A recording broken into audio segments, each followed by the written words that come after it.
Commencing mission.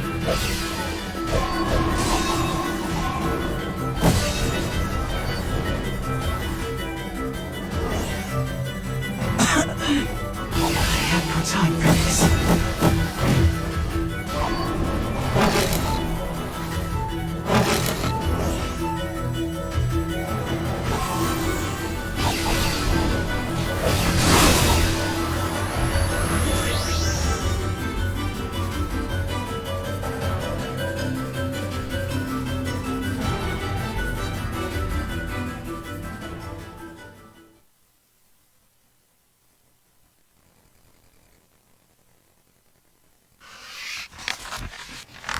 Flickering lamplight, glossy fingertips.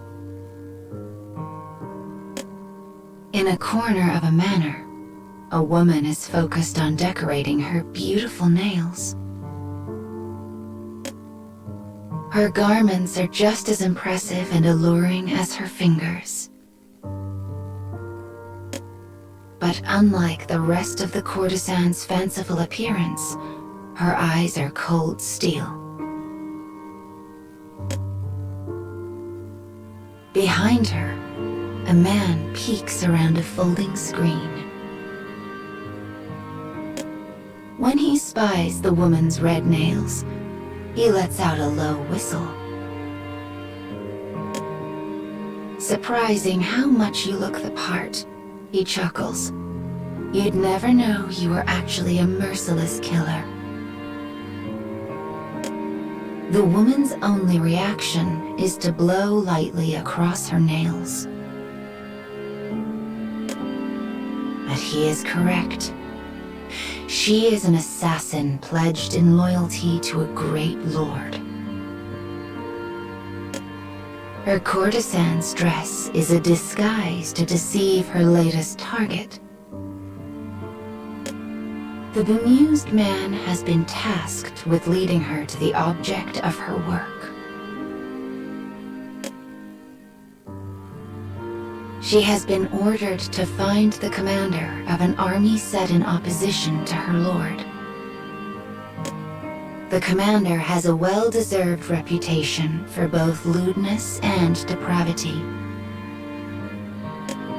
Her task this night is to end his life by whatever means necessary. The woman and man exchange a few brief words, confirming the outline of their plan. In the dark of night, the wheels of a bloody scheme slowly begin to turn.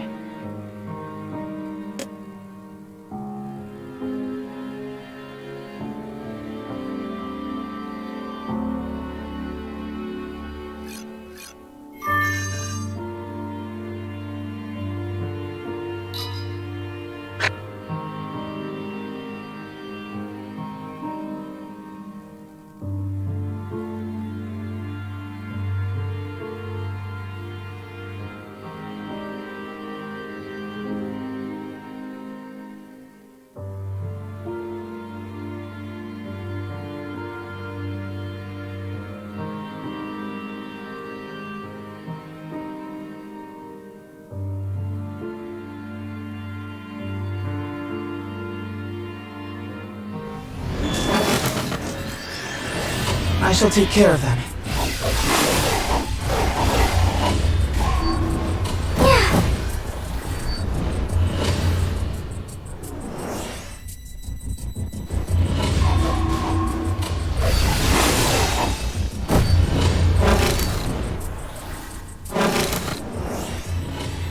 Enemy reinforcements confirmed. Eliminating.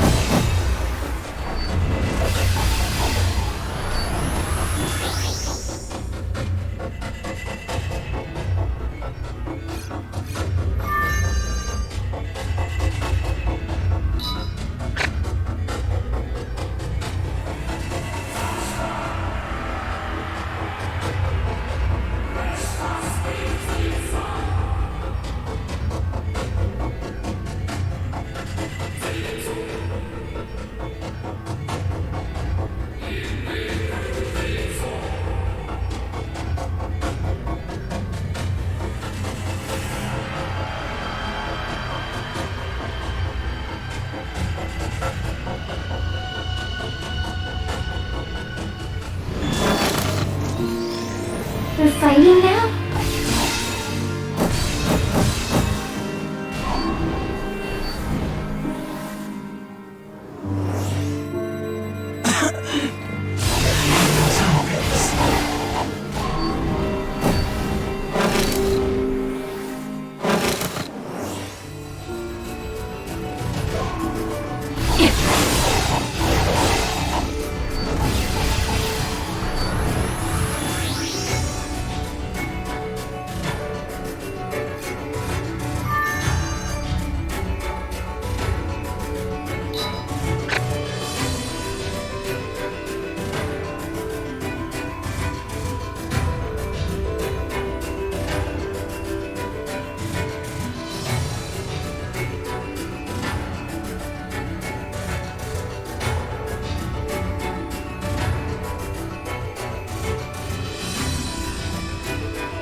I shall take care of them.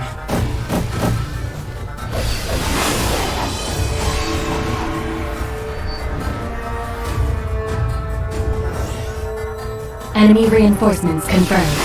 Eliminating.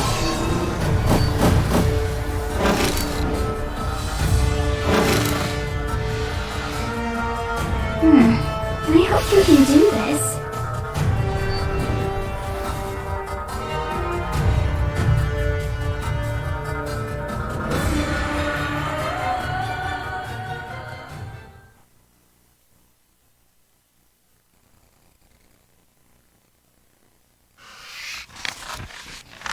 The disguised assassin and her assistant set off to kill the enemy commander. As she had been asked for directly by a man of such high rank, it is a simple thing for them to leave the pleasure district. When they arrive at the castle, the guards escort them to a door of magnificent construction. Once there, they forbid the man from going any further. They then turn their gazes to the woman, not even attempting to hide their lust. "Do well," says the man before he vanishes back down the hall. "Do very well indeed." The woman is brought into an inner room. The commander looks her up and down, a prurient smile smeared across his face. "I have been waiting for you," he murmurs. Before another moment can pass, the guards grab the woman and bind her. Though her freedom of movement has been stolen, she continues gazing at the commander with a cool, almost bored expression. His only response is to bellow with laughter. My, he cries. It seems even the most infamous of demons is nothing but a child once robbed of her mettle. He wipes a thin line of spit from his mouth before continuing. "Oh yes, my dear. I know all about your plan. Your little friend was happy to tell all he knew in exchange for some of my gold. It's betrayal then, she thinks. Betrayal for coin. But this truth is cold comfort, for she is now alone and forsaken in the heart of her enemy's territory.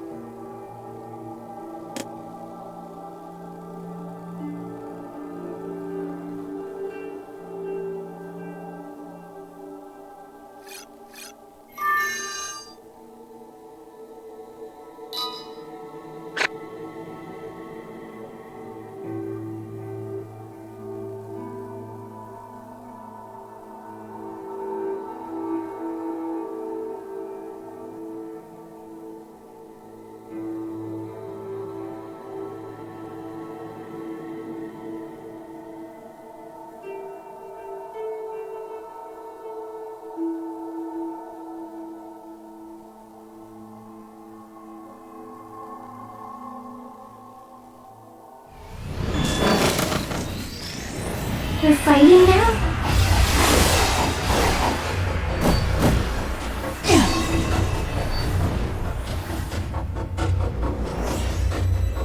Enemy reinforcements confirmed. Eliminating.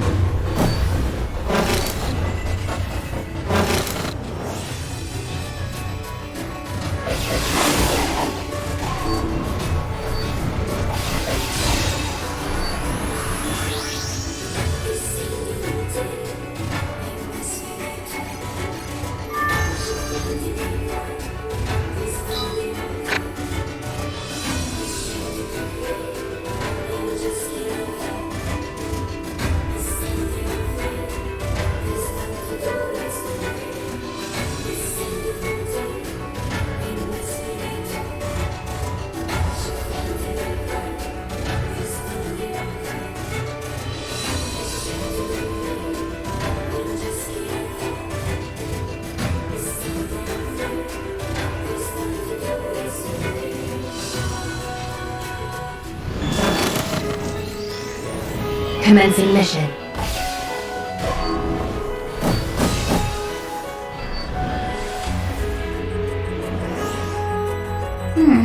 I hope you can do this.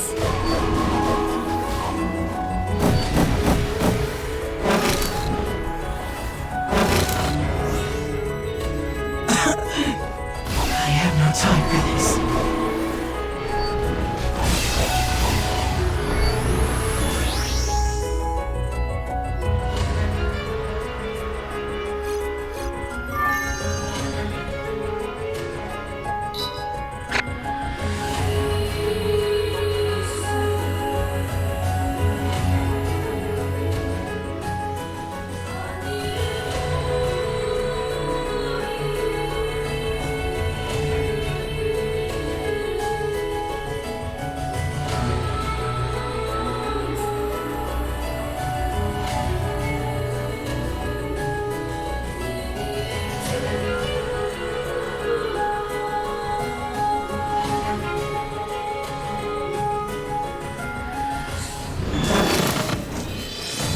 I shall take care of them.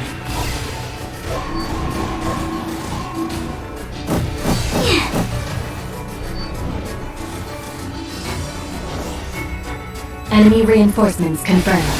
Eliminating.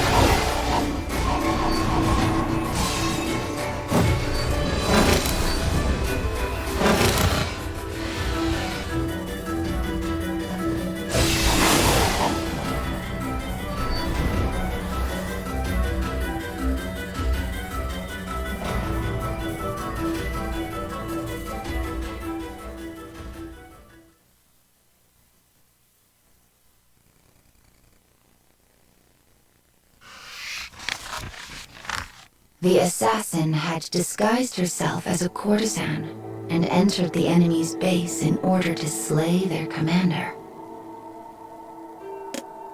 But the work of a treacherous spy now finds her bound in front of her would-be target. The commander leers at his assassin with scorn. His face expands into a grin. "You came here disguised as a courtesan," he says. "Perhaps it's time you served that purpose." He looks at the guards as he says this, and they respond eagerly. But then, a faint shadow of surprise moves across his face.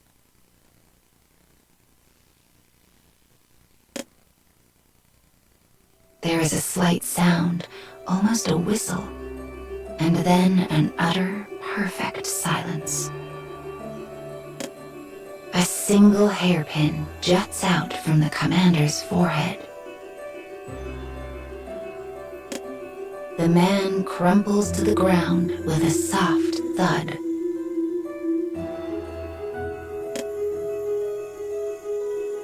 In the same moment, the rope binding the woman's wrists falls to the floor in two neat pieces. Panicked, the guards draw their swords, but they have been a step behind all along.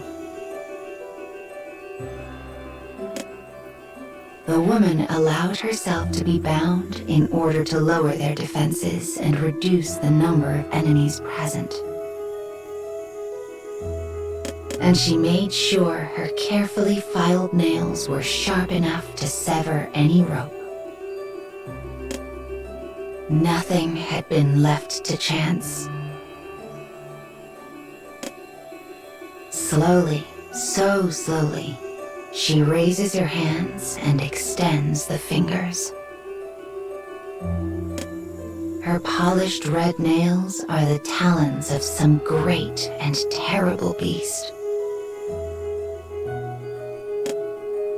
And when the alarm drum finally sounds and guards come swarming into the room, all they find is a woman drenched in blood.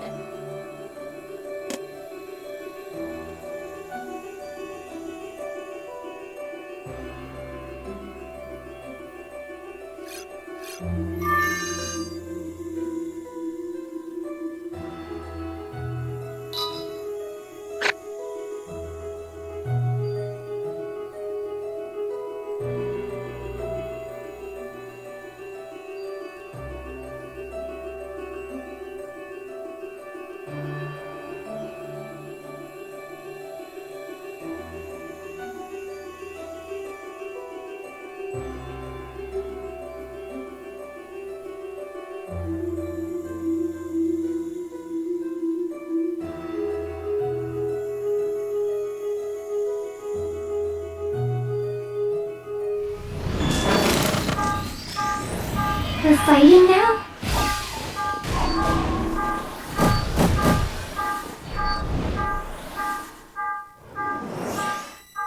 Enemy reinforcements confirmed. Eliminating.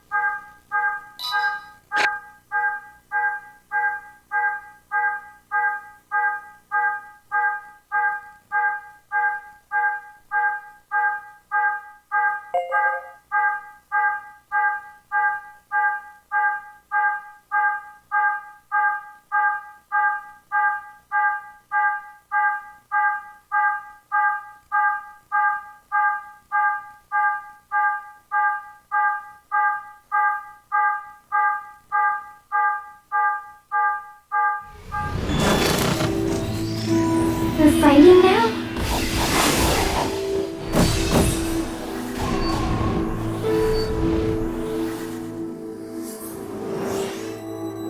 I have no time for this.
Commencing mission.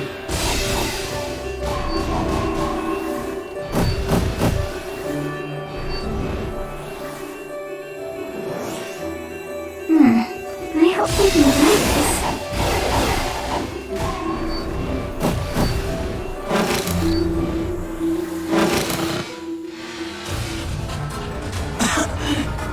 I have no time for this.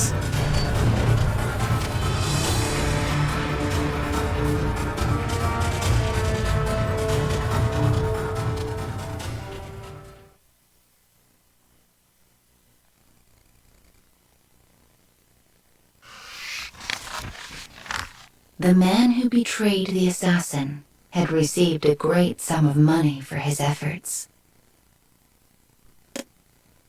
The knight now finds him miles from the enemy camp.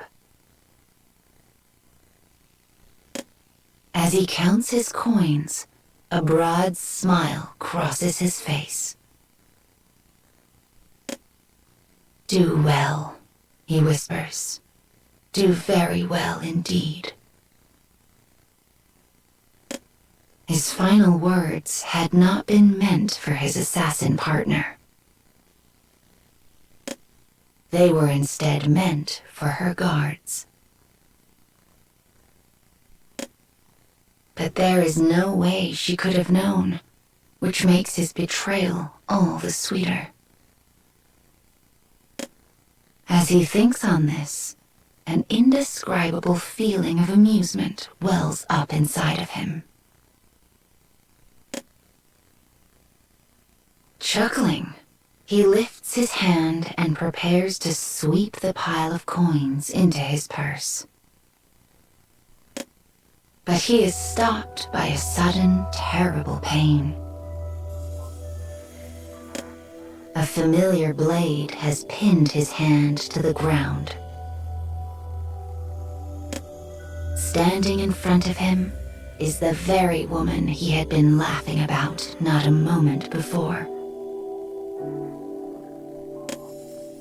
Cold sweat drips into the wound, and the man cries out. In a high, nervous voice, he begins to stammer out a pathetic series of apologies. "My daughter is sick. I needed the money for her treatment."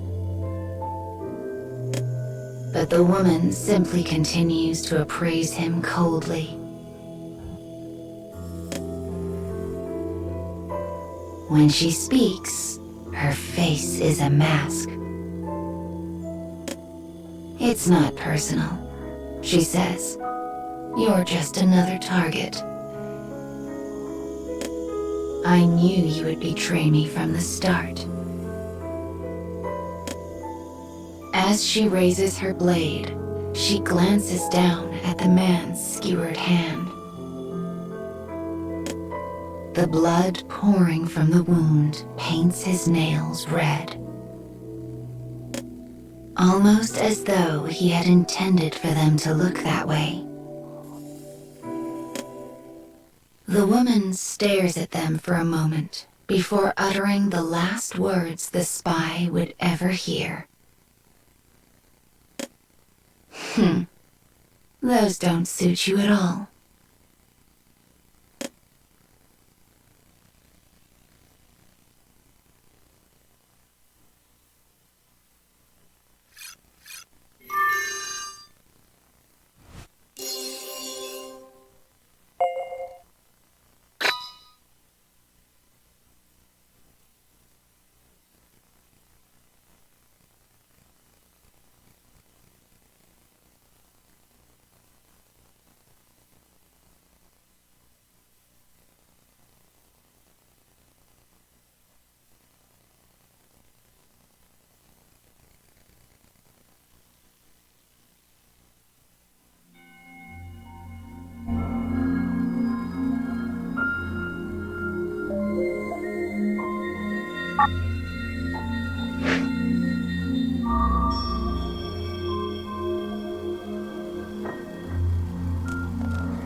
Pretty. There's water everywhere. Can we go play in it? I fear we've no time to spare for splashing about, young miss.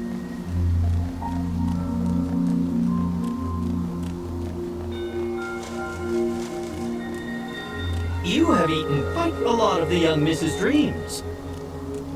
I believe the day you become human is nigh.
The girl awakens to find her mind a perfect blank.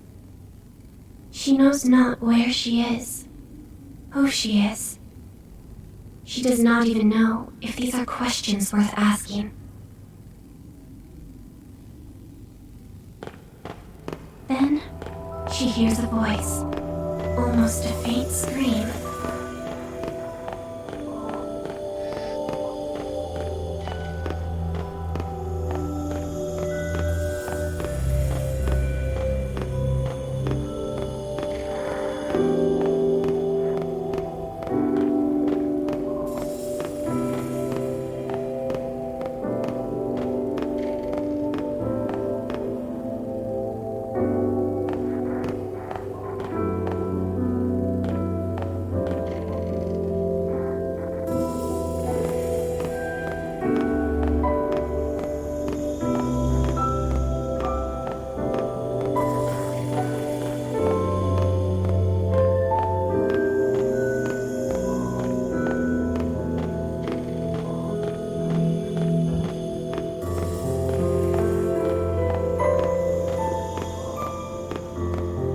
I must go there.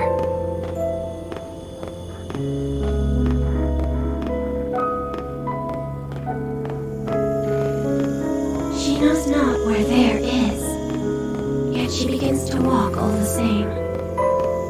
She moves down the corridor as if the voice drives her.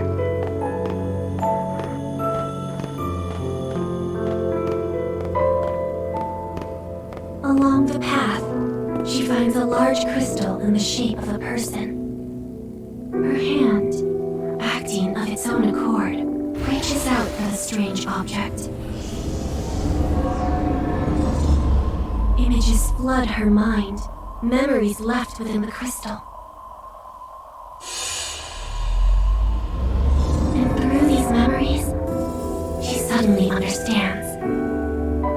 This crystal is the corpse of a girl of the same type as herself. We were created to be weapons.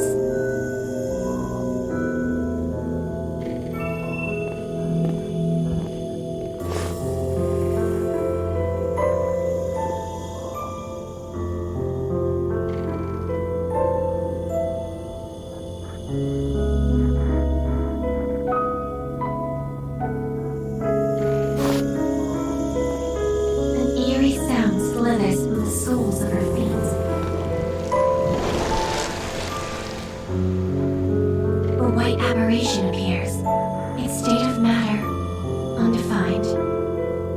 Sensing its hostility, the girl's eyes turn red.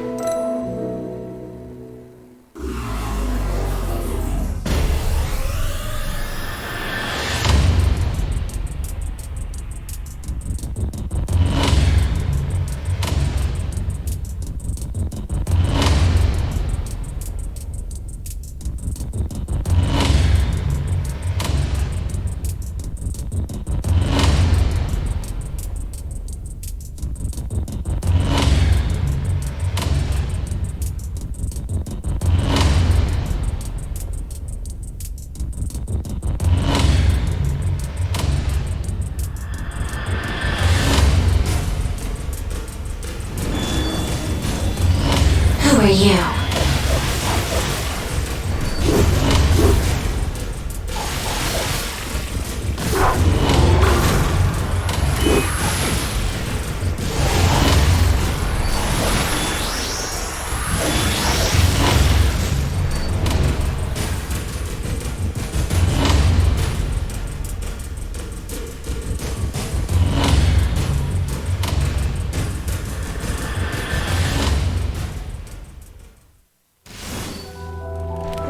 Dispatches the white creature.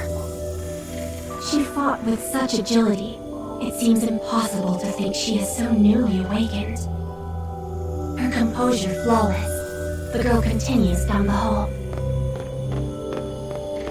The voice in her head drives her on relentlessly. She finds herself in a darkness devoid of life. Yet she continues on in search of answers.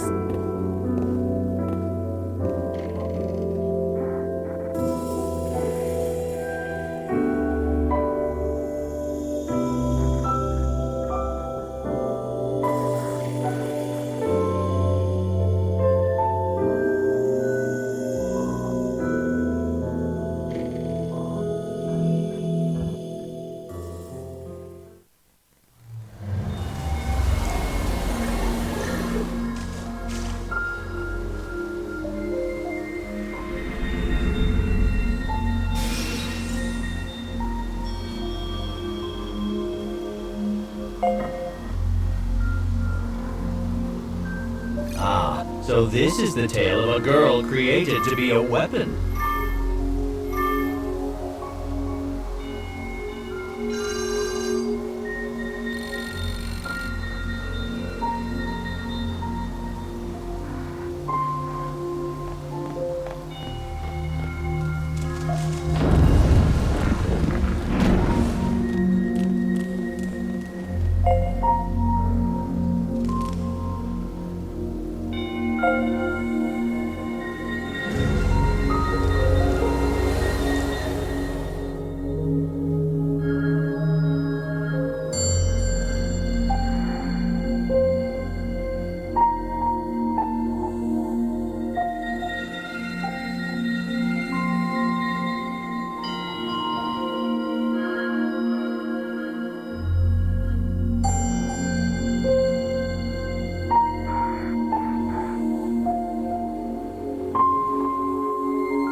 I shall take care of them.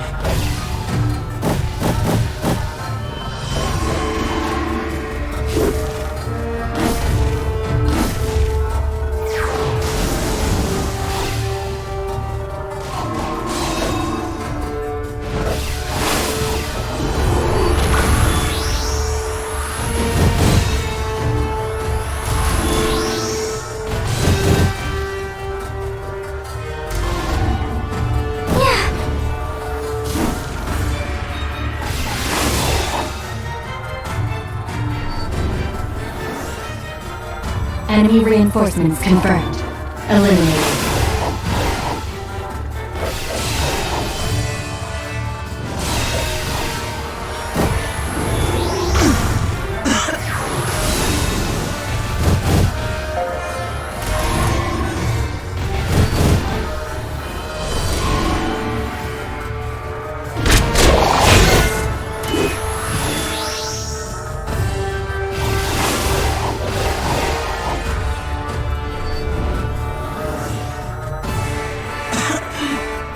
I have no time for this.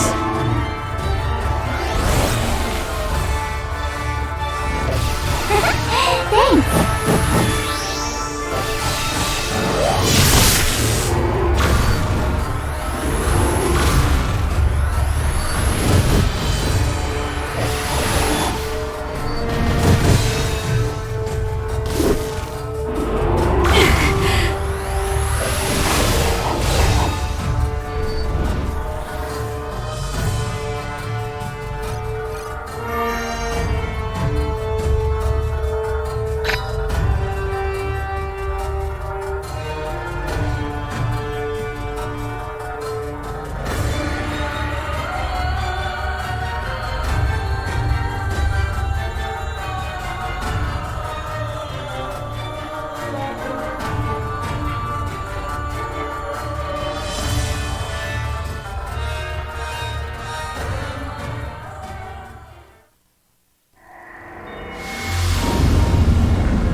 Commencing mission.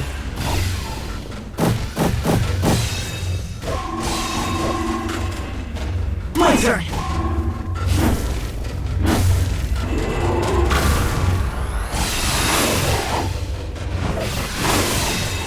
Power up!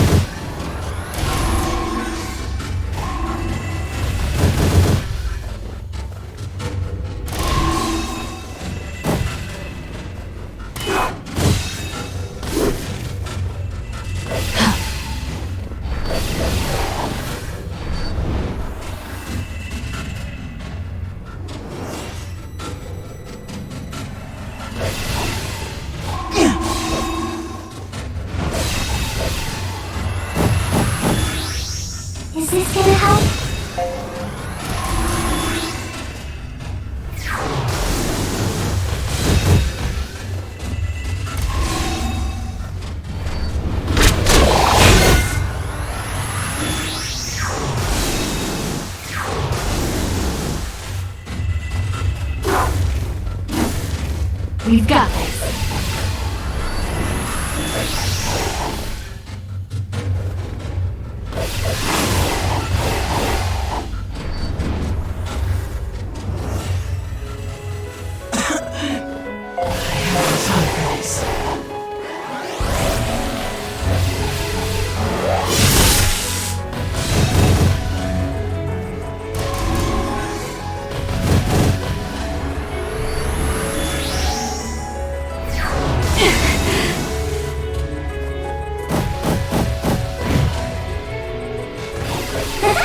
Thanks!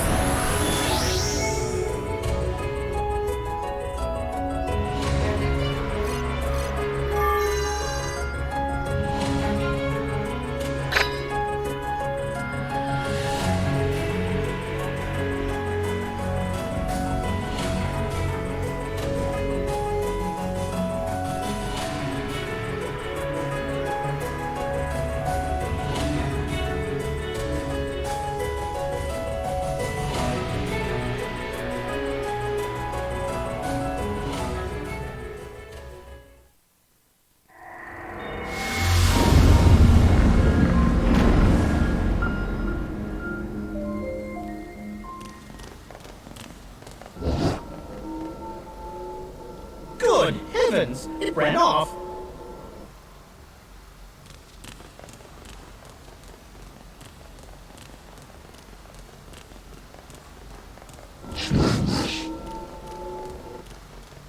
I fear I have never seen a scarecrow take flight in such a fashion before. It would seem they are capable of moving.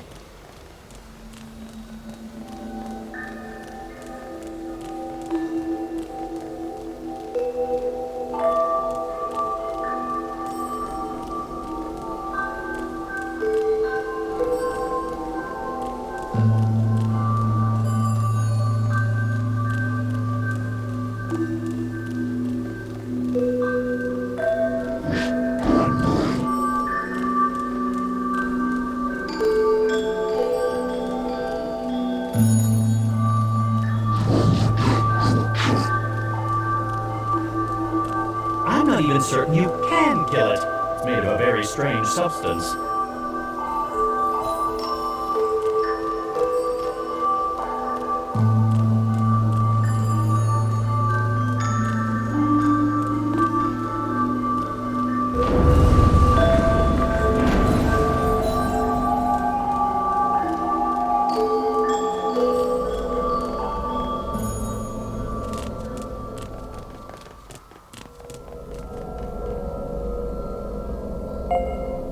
Oh, at last.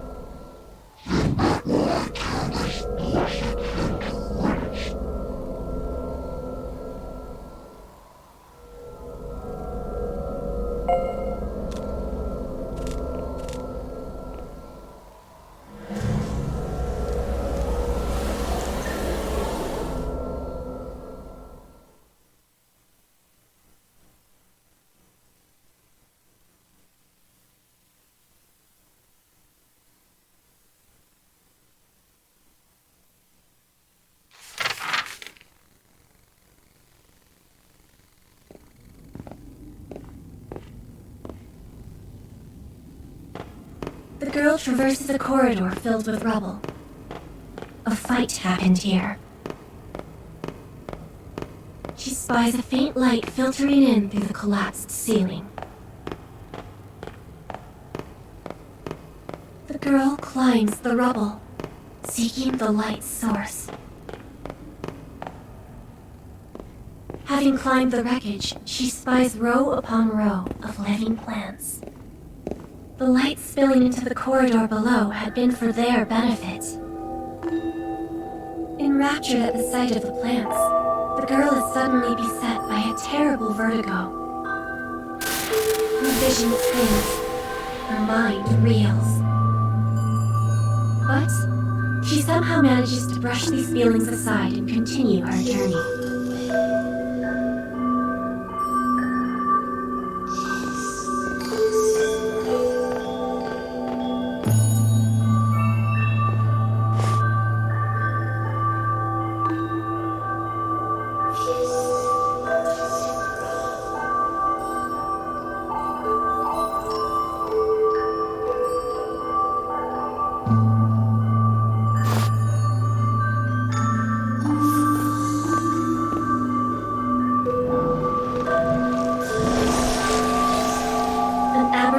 Once again appears to block her progress.